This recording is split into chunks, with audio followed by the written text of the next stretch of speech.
সম্পর্কে। সূর্য এবং এর গ্রহ, উপগ্রহ, গ্রহাণুপুঞ্জ, ধূমকেতু, উল্কাপিণ্ড প্রভৃতি নিয়ে যে পরিবার তাকে সৌরজগৎ বলে। সৌরজগতের প্রাণকেন্দ্র হল সূর্য। সৌরজগতে 8টি গ্রহ, শতাধিক উপগ্রহ, হাজার হাজার গ্রহাণুপুঞ্জ ও লক্ষ লক্ষ ধূমকেতু রয়েছে। সূর্য, আজকে আমরা জানব সূর্য নিয়ে। সৌরজগতের সকল গ্রহ উপগ্রহ নিয়ন্ত্রক হল সূর্য। সূর্য একটি উজ্জ্বল নক্ষত্র। পৃথিবীর সঙ্গে সূর্যের সম্পর্ক অত্যন্ত ঘনিষ্ঠ। সূর্য পৃথিবী থেকে 13 লক্ষ গুণ বড়। পৃথিবীর থেকে এর দূরত্ব প্রায় 15 কোটি কিলোমিটার দূরে।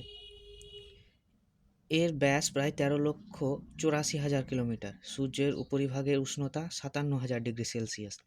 বিরাট দূরত্বের জন্য সূর্যের অতি সামান্য তাপ পৃথিবীতে পৌঁছায়। এই সামান্য তাপ ও আলো দ্বারাই পৃথিবীর জীবজগতের সকল প্রয়োজন মেটে। অন্যান্য গ্রহ, উপগ্রহ, তাপ ও আলোর উৎসও সূর্য। সূর্যের মাঝে মাঝে যে কালো দাগ দেখা যায় তাকে সূর্য কলঙ্ক বা সানস্পট বলে। সূর্যের অন্যান্য অংশের চেয়ে সানস্পট উত্তপ্ত কিছুটা কম। আণবিক শক্তির সৃষ্টির প্রক্রিয়া সূর্যের অনবরত হাইড্রোজেন ও হিলিয়াম থেকে শক্তি তৈরি হচ্ছে।